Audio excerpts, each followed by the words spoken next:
에베소서 3장에 들어와서 바울이 딴 얘기를 했다. 그렇게 말씀을 드렸습니다. 그러니까 에베소서 1장에서 2장까지 바울이 펼쳤던 그 가르침이 당시로서는 굉장히 파격적인 것이었기에 바울이 한 템포 쉬어간 것이죠. 그죠? 그럼에도 그렇게 바울이 쉬어가면서도 이제껏 자신이 가르친 것들을 더 튼튼하게 다져가는 작업을 했습니다. 그 모든 말씀을 받고 부대끼는 에베소 교인들을 향하여 전했던 그 말씀이었죠. 이거 다 하나님의 계시야. 내가 하나님께 받은 비밀이야. 말씀이야. 그러니까 써도 삼켜. 그렇죠? 아이들에게 약을 이렇게 주면 막 써 막 이러잖아요. 그래도 그것이 피가 되고 살이 되기에 병에서 나를 고쳐주기에 삼키라고 삼켜. 그렇게 부모들이 이야기하곤 할 거 아니에요? 똑같은 이야기입니다. 부대끼더라도 속이 좀 쓰리더라도 그 말씀 삼켜라. 그렇죠? 소화시켜라. 받아들여라. 이 말씀을 사실상 바울이 했던 것이죠. 더 나아가서 바울이 현재적으로 감옥에, 로마에 있는 감옥에 갇혀 있는 상황이었기 때문에 에베소 교인들이 그 사실을 듣고 시험에 들고 낙심하고 있었다라는 거예요. 또 그러한 에베소 교인들을 향하여서 바울이 이야기하는 거예요. 나 그리스도의 복음을 전하다가 이 감옥에 갇힌 것이고, 한마디로 이것은, 이 일은 정상이야 라고 했던 것입니다. 여러분 그렇죠? 사명자의 길은 고생길이 맞습니다. 성경에 기록된 수많은 신앙의 위인들이 그 길을 갔고요.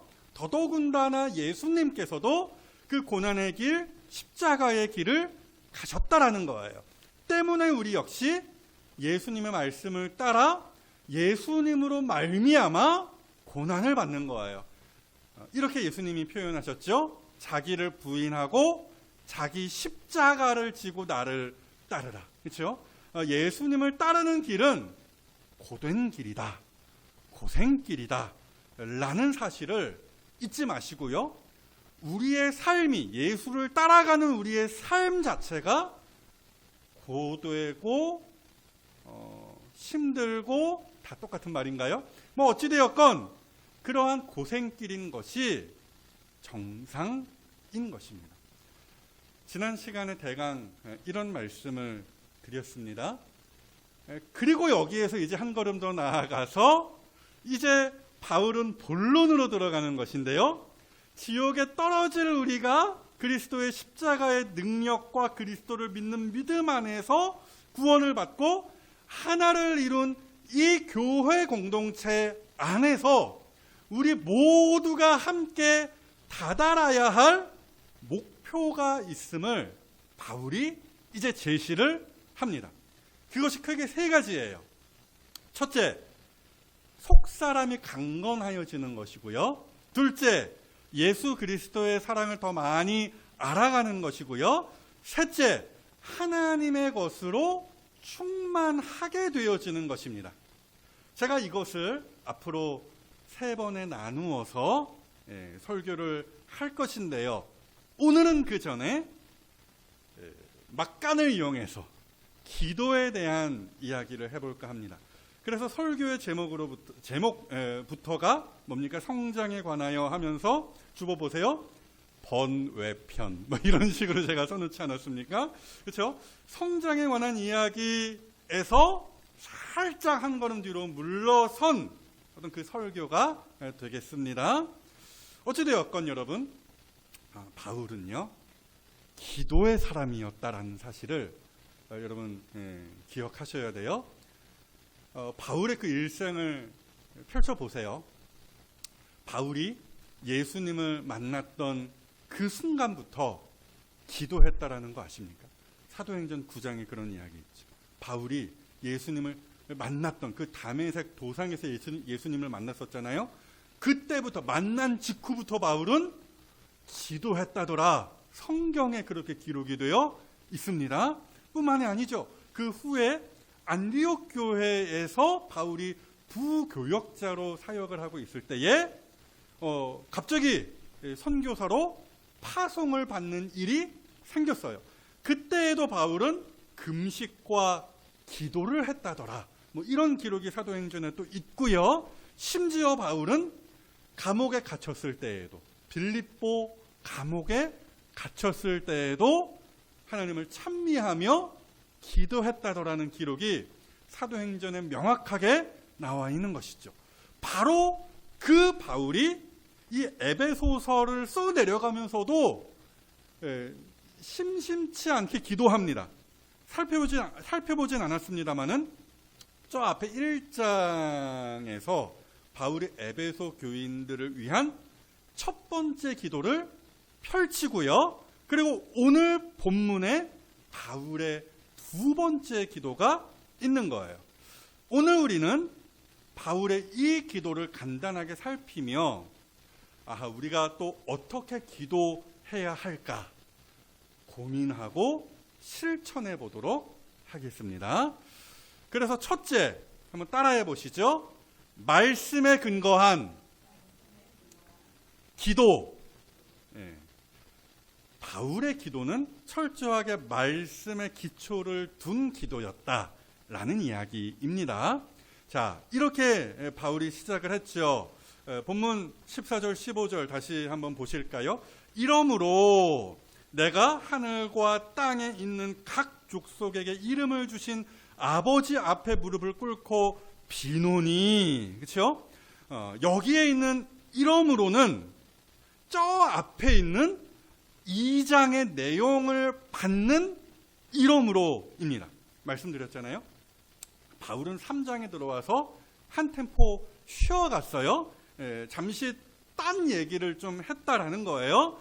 그러니까 3장 2절로부터 오늘 본문 직전인 13절까지를 싹 드러내도 사실상 에베소서를 읽는 데에는 아무 지장이 없다라는 거예요. 그럼에도 2절부터 13절까지는 하나님의 말씀, 계시의 말씀 맞는 거죠. 제가 드리는 말씀이 뭔지 아시겠죠? 아무튼 바울이 이러므로 라고 이야기한 것은 어디와 연결되어 있는 것이라고요? 앞서 가르쳤던 2장의 말씀과 연결되어 있는 것이다 라는 거예요. 바꿔서 얘기하면은 바울은 기도의 운을 이러므로 라고 떼고 있는데 그 기도는 철저하게 바울이 앞서 선포한 2장의 말씀에 뿌리를 두고 있는, 그렇죠? 근거한 기도라는 말씀을 드리는 것입니다. 그래서 보십시오. 바울이 하나님을 부를 때 뭐라고 부릅니까? 아버지라고 부릅니다. 따지고 보면은 이 말은 굉장히 당시로서는 파격적인 어떤 그 말이에요. 예수님께서도 그랬죠.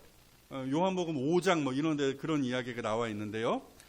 예수님께서 이 땅에 계실 때에 하나님을 아버지라고 부르셨어요. 뭐 거의가 아니라 모든 경우에서 하나님을 부를 때에 예수님은 아버지라고, 하늘에 계신 나의 아버지라고 그렇게 호칭을 하셨는데요. 그때에 그 말을 들은 유대인들이 벌떼처럼 들고 일어났어요. 누가 네 아버지야? 하나님이 네 아버지라고? 이거 신성모독이야! 라고 하면서 예수님을 실제로 죽이려고 했던 그 일이 요한복음 5장에 잘 나와 있거든요. 그런데 오늘 바울이 하나님을 아버지라고 부르잖아요. 이게 무슨 깡입니까? 라고 할 것이 아니라 바울은요, 철저하게 자기가 받은 하나님으로부터 받은 계시의 말씀을 따라 그 말씀에 근거하여 이 아버지라는 호칭을 여기에서 쓰고 있는 것입니다. 바울이 받은 그 계시의 말씀 다시 한번 떠올려 보십시오. 그리스도께서 막힌 담을 모두 다 허무셨다라는 것이죠. 더 나아가서 유대인이든 이방인이든 지역과 인종과 문화와 성별과 나이에 하등의 구분 없이 그렇게 그리스도 안에서 모인 공동체는 어떤 공동체다? 하나님을 아버지로 모시는 하나의 가족 공동체가 되었다라는 사실을 바울이 2장에서 가르쳤어요. 그래서 에베소서 2장 19절 말씀 저 문구 보세요. 하나님의 권속이라. 그렇죠? 하나님의 권속이라. 가족이라는 뜻이죠. 그러하기에 당연히 하나님을 아버지라 부르는 것이 마땅한 것이죠. 그렇죠? 보세요. 이렇게 바울은요, 말씀에 근거하여 기도를 이어나가고 있는 거예요. 이러한 개념이 오늘 본문에 충만합니다.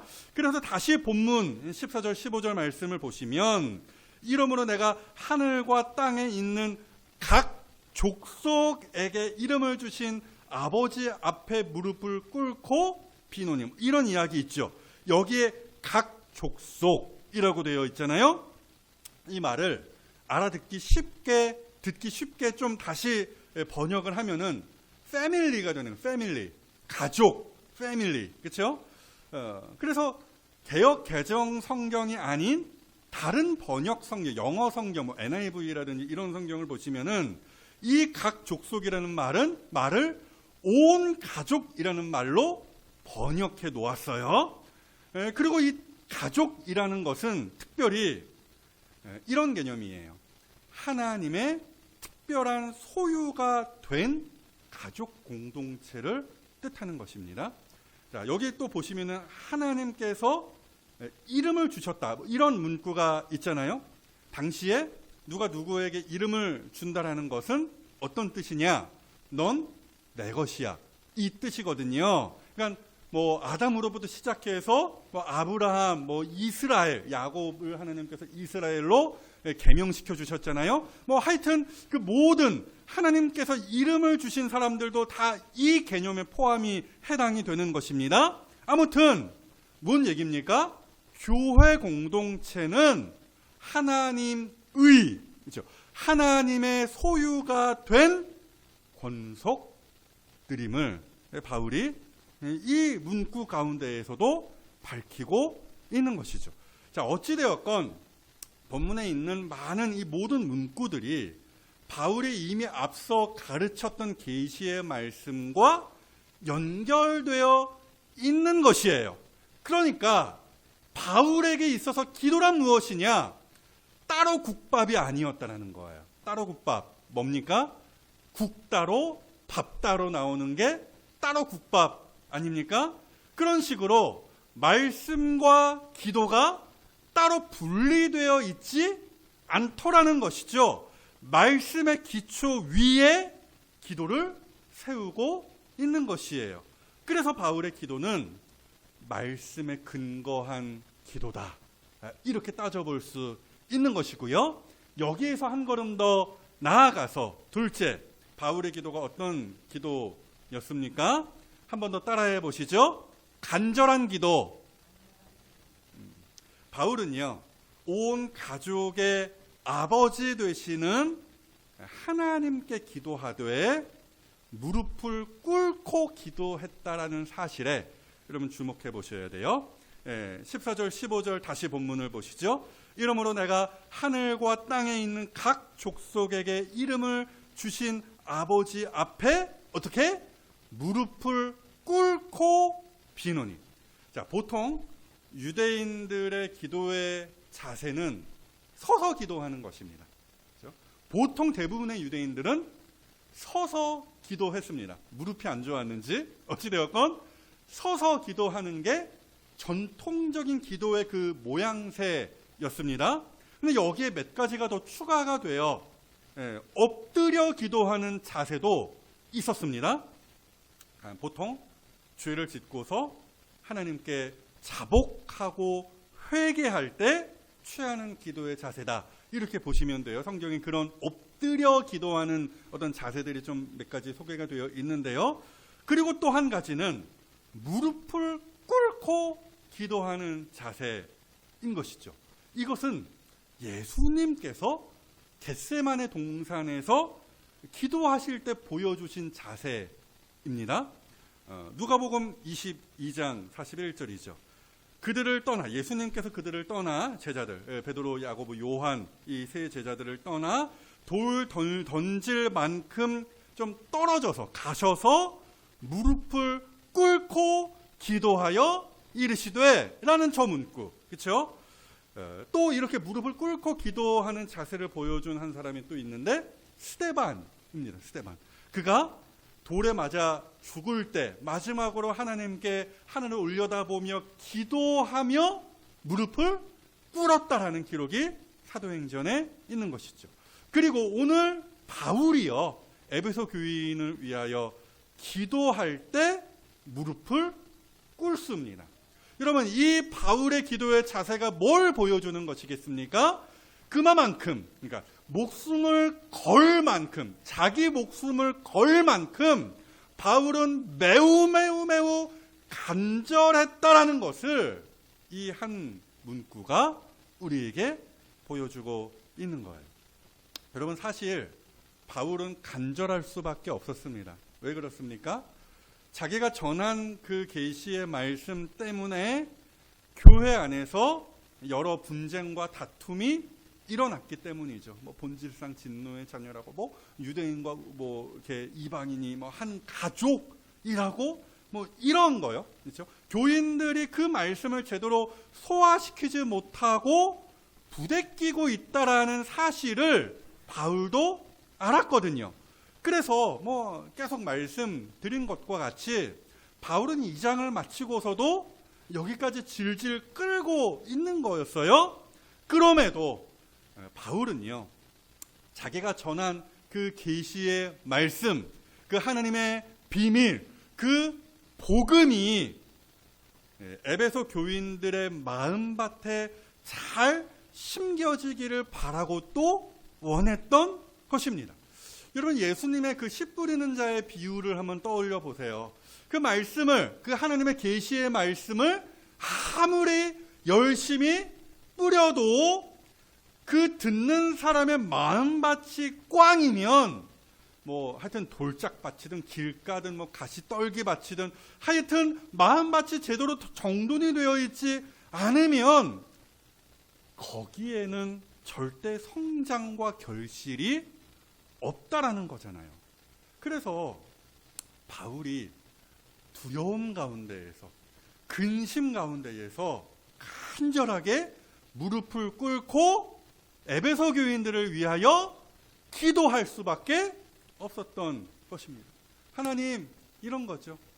제발 저 에베소 교인들의 마음밭이 옥토밭 되게 하여 주옵소서. 그렇게 오늘 바울이 간절하게 에베소 교인들을 위하여 축복하며 그들의 신앙이 한 단계 성숙하는 대로 나아갈 수 있기를 위하여 기도하고 있는 것입니다. 자, 이렇게 바울의 기도는요, 말씀에 철저하게 근거한 기도였고요, 동시에 사랑함으로, 에베소 교인들을 사랑함으로 간절함이 묻어나는 기도였다라는 이야기입니다. 오늘 우리가 이 말씀을 배우며 우리 역시 바울과 같이 기도의 사람이 되기 위하여 실천해야 할 일이 하나가 있으니 그것이 무엇이냐? 한번 따라해 보십시오. 말씀의 사람이 되자. 오늘 바울에게서 배웠습니다. 말씀과 기도는 따로 떨어지는 것이 아닙니다. 함께 움직이는 것입니다. 그래서 여러분 잘 보십시오. 보통 우리가 교회에서 합심하여 기도한다라고 할 때 기도에 앞서서 뭘 합니까? 말씀을 듣습니다. 그렇죠? 아침 기도회든 뭐 주일 이 예배이든 뭐 우리 교회든 뭐 어떤 교회이든 다 그렇게 합니다. 이러한 형식이 그냥 어쩌다가 우연찮게 나온 것이 아니라 뭘 보여주는 거예요? 아하, 기도라는 것은 말씀 위에 세우는 것이라는 사실을 그 모든 예배의 형식부터 우리에게 가르치고 있는 것이에요. 이것은 개인 기도에 있어서도 동일하게 적용되는 원리가 되는 것이죠. 여러분, 기도를 하루에 얼마만큼 하십니까? 하루에 1시간 한다라고 칠 때에 그렇다라고 한다면 그 기도의 시간과 동일하게 우리가 성경 읽기도 1시간을 해야 한다라는 말씀을 드립니다. 이와 관련하여서 한국교회의 거목이라 할 수 있는 그 박형룡 교수님이 이 에베소서를 설교하시면서 실제로 이렇게 말씀을 하셨다라고 하죠. 성경 읽기와 기도는 병행되어야 한다. 그죠? 그러니까 말씀과 기도 이 두 가지는 함께 가는 것이다 라는 것입니다. 30분을 기도한다면 말씀 읽기도 30분을 해야 하는 것이고 30분 기도한다고 해서 그렇다면 15분씩 쪼개서 말씀 15분, 기도 15분 이 방향이 아니라 기도를 30분 한다라고 한다면 그와 똑같은 분량으로 말씀 읽기, 말씀 연구도 30분을 해야 하는 것임을 우리가 깨달을 수 있어야 하는 것이에요. 그러므로 오늘 이 말씀 앞에서 나의 기도 생활을 돌아보고 점검해 볼 수 있어야 하는 거예요. 나의 기도 생활이 혹시 말씀과 분리되어 있지는 않은지. 냅다 그냥 하나님 내 소원은 이거고 내 마음은 이거고요. 그냥 냅다 지르는 기도, 굉장히 유아적인 기도의 수준에 머물러 있는 것은 아닌지 돌아봐야 하는 것입니다. 무조건 말 많이 하고 막 정성을 들이고 막 시간을 들여서 기도하면 하나님께서 다 들어주시겠지? 이거 엄청난 착각입니다. 말씀과 연결되어지지 않는 기도는 다 따라해 보세요. 꽝입니다. 실제로 그 예전에 제가 청년부 담당을 하며 청년 아이들을 가르칠 때에 한 청년이 저에게 이렇게 물었어요. 제가 예전에 이 이야기 한 적도 있는 것 같은데요. 일단 이 청년은 저에게 대뜸 오더니 요한복음 15장 말씀을 들이댔습니다. 목사님, 요한복음 말씀을 보니까 예수님께서 무엇이든지 원하는 대로 구하라. 그러면 내가 들어주겠다. 말씀을 하셨는데요. 정말인가요? 무조건 내 소원 하나님 앞에 쏟아놓으면, 아뢰면, 구하기만 하면 다 이루어지는 건가요? 이렇게 그 친구가 저한테 굉장히 진지하게 물어보았습니다. 뭔가 자기에게 한 가지 큰 소원이 있었던 거예요. 어찌되었건 제가 그 친구에게 대답을 해 주었습니다. 야, 너는 네가 보고 싶은 것만 보고 있지? 이렇게 이야기를 해 주었습니다. 무슨 얘기냐면은 그런 실수를 할 때가 많아요. 말씀을 대할 때 습관적으로 우리 성도들이 범하는 잘못이 뭐냐면은 내가 좋아하는 부분만 쏙 빼서 보더라는 것이죠. 여러분, 요한복음 15장 7절, 아까 그 청년이 인용했다라는 그 요한복음 15장 7절 말씀을 보시죠. 어떻게 되어 있습니까? 너희가 내 안에 거하고 내 말이 너희 안에 거하면 무엇이든지 원하는 대로 구하라. 그리하면 이루리라. 저 말씀 어디에 무조건 기도만 하면 다 들어주겠다라고 되어 있습니까? 아니죠. 전제 조건이 분명히 있어요. 너희가 내 안에 거하고 내 말이 너희 안에 거하면 전제 조건이 분명히 있습니다. 그러니까 나의 기도가 말씀의 기초를 두지 않는다면은 그 기도는 백날 해도 꽝이다. 이 말씀을 돌려 설명하면은 이렇게 되는 거예요.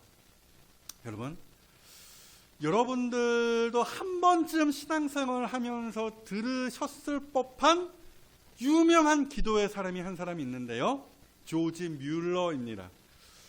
그분의 책을 제가 읽지는 않았어요. 그분이 쓴 책인가 어찌되었건 그런 제가 어렸을 때 중고등학교 시절에 얼핏 지나가면서 보았던 그 책의 제목이 있었습니다. 조지 뮬러의 5만 번 기도 응답을 받은 비결. 아무튼 이랬습니다. 대단한 기도의 사람으로 지금도 회자되는 사람이 진짜로 조지 뮬러입니다. 아무튼 그가 이야기하는 기도의 원칙이 몇 가지가 있다라고 하는데요. 그 중에 하나가 이거입니다. 하나님의 뜻에 일치되게 기도하라는 것이죠. 그러니까 지금 제가 드렸던 그 모든 말씀이 이 한마디로 정리가 되는 것이죠. 말씀에 기초하여 기도를 그 위에 쌓아 올리라. 그 교훈의 말씀인 것이에요. 그러니까 보통 신자들이 와, 조지 뮬러 5만 번이나 기도 응답을 받았다고? 참 좋았겠다라고 하면서 그저 나도 기도 열심히 해서 기도 응답 받아야 되겠다라는 생각만 하죠. 그러면서 조지 뮬러가 기도하면서 자신의 그 기도가 기도될 수 있을 때까지 하나님의 뜻을 알려고 몸부림쳤던 이야기는 쏙 뺍니다. 사랑하는 여러분, 기도에 있어서 이 원칙을 빼먹지 마십시오. 하나님의 말씀이 내 안에 거하는 것이 먼저라는 거예요. 그러하기에 기도의 사람이 되려면 먼저 어떤 사람이 되라고요? 말씀의 사람이 되어야 하는 것이에요. 바른 말씀 위에 바른 기도가 세워지는 것이기 때문입니다. 그러하기에 사랑하는 여러분, 바라기로는 시편이 이야기하는 복 있는 사람, 바로 그 말씀의 사람이 되어 주십시오. 시편 1편의 그 유명한 말씀, 우리 다 같이 한번 읽어볼까요? 제가 띄워드릴게요. 다 같이 한번 좀 길지만 읽어보십시다. 시작.